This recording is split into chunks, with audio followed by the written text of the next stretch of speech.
Oi pessoal, tudo bem com vocês? Espero que sim.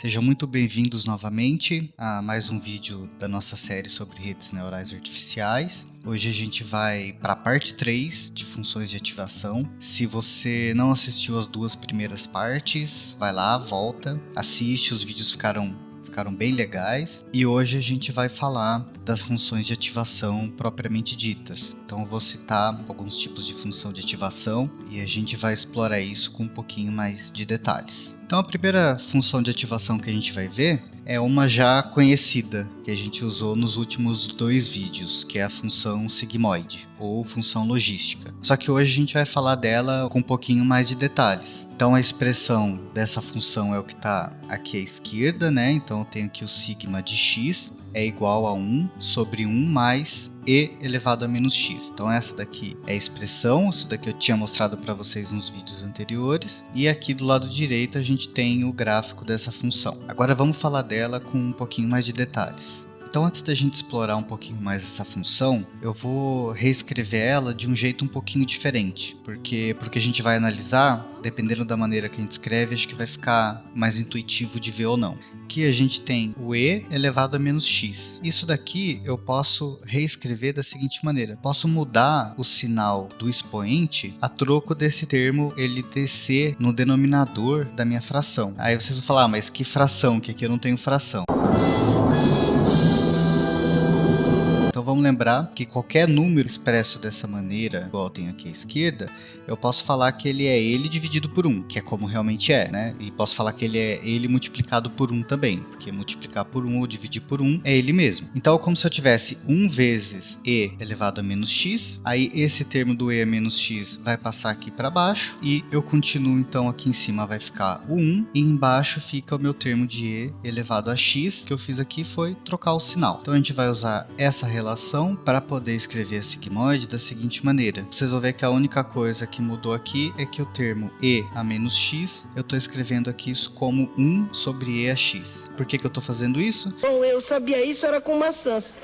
Eu acho que vai ficar mais fácil da gente analisar algumas coisas na próxima tela. Então vamos lá, eu deixei aqui em cima uma colinha para a gente lembrar dessa nova forma que a gente pode escrever a sigmoide. E o que a gente vai fazer aqui é analisar um pouquinho essa função. Para isso, eu vou analisar alguns pontos chaves aqui, que seria o quê? Quando o meu x ele tende ao infinito, né? Isso quer dizer o quê? Que meu x é muito grande, então eu pego o x e vou embora aqui para um número muito grande. Quando ele é igual a zero ou tende a zero, que é esse ponto aqui no meio. E também quando ele vai para menos infinito aqui. Então eu quero saber o que acontece quando ele vai lá até números que sejam muito grandes, mas negativamente. Se você tem um pouco de conhecimento de cálculo, então eu já vou fazer um disclaimer aqui. Eu sei que eu deveria fazer essa análise com um pouquinho mais de rigor. Por exemplo, para fazer a análise desses limites, eu deveria escrever algo do tipo como o limite de x tendendo, vamos supor, ao infinito, da função, né? E daí eu tenho 1 sobre 1 mais e elevado a x. Então eu deveria escrever dessa maneira aqui. Mas eu vou abrir mão um pouquinho do rigor matemático em benefício da didática. Então eu acho que vai ficar mais didático escrever isso de um jeito um pouco diferente. Acho que vai ficar melhor para a gente ver. Então vamos lá. O primeiro limite é o x tendendo a infinito, ou o x igual a infinito. O que eu vou fazer? Eu vou pegar o infinito, entenda-se um número muito, muito grande, e vou colocar no lugar do x aqui. Estou escrevendo a sigmoide daquela outra maneira. Onde eu quero chegar com isso? Esse termo aqui, vamos olhar para ele aqui, do 1 sobre e elevado a infinito. Eu estou pegando esse número, estou elevando a um número muito grande aqui nessa fração. Então o que vai acontecer? Eu estou pegando 1 e dividindo por um número muito grande. Então esse termo aqui, ele vai ser praticamente zero. Então se eu pego R$1 e divido para 2 pessoas, ok, cada pessoa fica com 50 centavos. Se eu pego R$1 e divido para 1 milhão de pessoas, cada um vai ficar com praticamente zero. Não vai ficar com nada. Então é isso que eu faço aqui na próxima passagem. Só substituo essa fração por zero. Aí eu vou ficar com 1 dividido por 1, que é 1. Isso quer dizer o quê? Que conforme o x vai crescendo, né, ele vai tendendo ao infinito, ele vai ficando muito grande, a função sigmoide ela tende a 1. É o que eu estou colocando aqui agora nessa linha tracejada branca.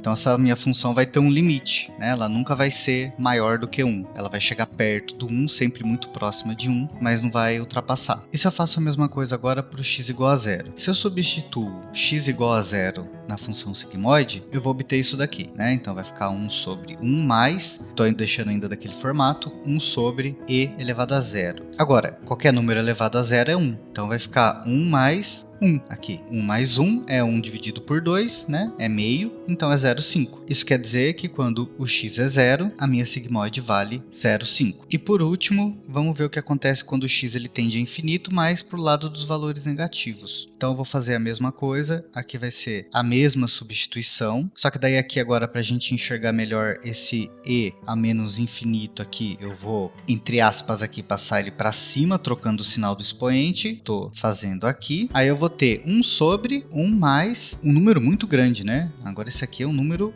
enorme, e elevado a infinito. Então, 1 mais esse e elevado a infinito tende ao infinito. E mais uma vez eu vou estar pegando o 1 e dividindo por um número muito grande. 1 dividido por um número que tende ao infinito é igual a zero. Então, minha última reta aqui, nesse limite, é zero. Então, isso significa o quê? Quando x é zero, o sigma de x vale meio. Ele tem um valor máximo de 1 e um valor mínimo de 0. Então, quando eu passo algum valor para a função sigmoide, eu estou modelando esses valores de modo que esses valores eles vão estar sempre entre 0 e 1. E isso daqui tem uma cara legal, né? Porque a gente pode pensar nisso como se fosse uma probabilidade, né? As probabilidades estão sempre entre 0 e 1. Eu posso usar a função sigmoide, por exemplo, na minha camada final lá da rede neural para um problema de classificação. Lembram lá das aulas passadas de Perceptron, né? Que a gente tinha um caso que a gente queria prever se o aluno ele vai passar na prova ou não vai passar na prova, né? E a gente disse que 1 significaria passar na prova e 0 significaria não passar na prova. Então, na camada final, a gente poderia colocar a função sigmoide para fazer essa previsão. Então, ela faria uma previsão de valores entre 0 e 1, e a gente poderia definir algo do tipo, se for maior do que 0,5, tá aqui no meio, né? Então, se o valor que retornar for maior que 0,5, a gente pode classificar como 1. Então, ele está mais perto de passar. E se for menor do que 0,5, ele está mais perto do zero, quer dizer, está mais perto de não passar na prova. E esses valores aqui, vale ressaltar, às vezes a gente vê isso como se fosse a probabilidade do aluno, por exemplo, passar ou não na prova, tá? Mas não é exatamente a probabilidade. A gente pode pensar assim, acho que até facilita, mas não levar isso muito à risca, porque esses valores vão depender muito dos pesos e dos bias lá de trás da rede. E esses pesos e bias, eles inicializam aleatoriamente na rede. Posso até fazer um vídeo sobre inicialização de pesos em algum momento, para a gente ver como é que isso funciona, mas a rede neural ela precisa começar com algum valor para bias, algum valor para os pesos, e depois ela vai ajustando esses valores até chegar nos valores otimizados. E como esses valores eles inicializam aleatoriamente, então isso daqui não é exatamente uma probabilidade, mas a gente pode encarar assim nesse contexto, vai dar um indício para a gente de probabilidade. Então, se o meu resultado aqui, por exemplo, é 0,8, quer dizer que é muito provável que o aluno vai passar na prova. Eu posso classificar ele como sendo passou na prova. Então, para problemas em que a gente tem classificação binária, quer dizer, eu tenho só duas possibilidades, a função sigmoide ela é muito utilizada, principalmente na camada de saída. Agora eu vou falar um pouquinho aqui de uma outra função, vocês vão ver que o formato dela é parecido com o formato da sigmoide, que é a tangente hiperbólica. A expressão da tangente hiperbólica é isso que está aqui do lado esquerdo, né? E a x menos e a menos x, dividido por e a x mais e a menos x. Eu poderia fazer aquela mesma análise, né? Eu posso reescrever isso daqui também, em alguns momentos pode ser que vocês vejam isso como 1 menos e a menos 2x, enfim, é reescrito de uma forma um pouquinho diferente, mas daí é só uma manipulação algébrica. Nesse momento, o que é interessante para a gente ver é que ela tem um formato bem parecido com a da sigmoide, né? A gente poderia aqui fazer os limites dela, então no limite superior ela tende a 1 também, como dá pra gente ver aqui em cima. O limite inferior ela vai tender a menos 1, então ela não é igual ao sigmoide que acaba aqui no zero, né? Ela estica um pouquinho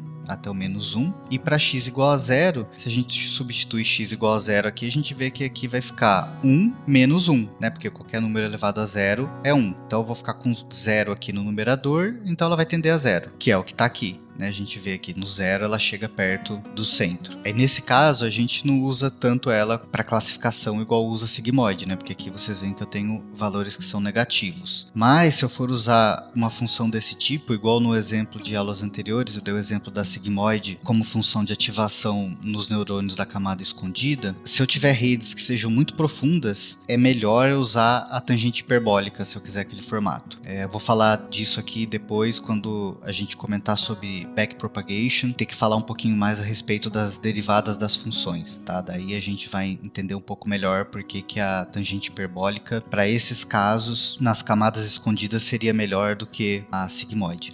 No nosso exemplo lá não deu problema nenhum, porque a gente tinha uma rede neural bem simples, poucos neurônios, e não era uma rede profunda, né? Só com uma camada escondida. Mas a gente ainda vai discutir mais a respeito disso. Bom, esse vídeo aqui já tá ficando bem longo, então eu vou terminar ele por aqui, e no próximo vídeo a gente continua vendo mais funções de ativação em detalhes. Muito obrigado por assistir até aqui, um abraço e até a próxima.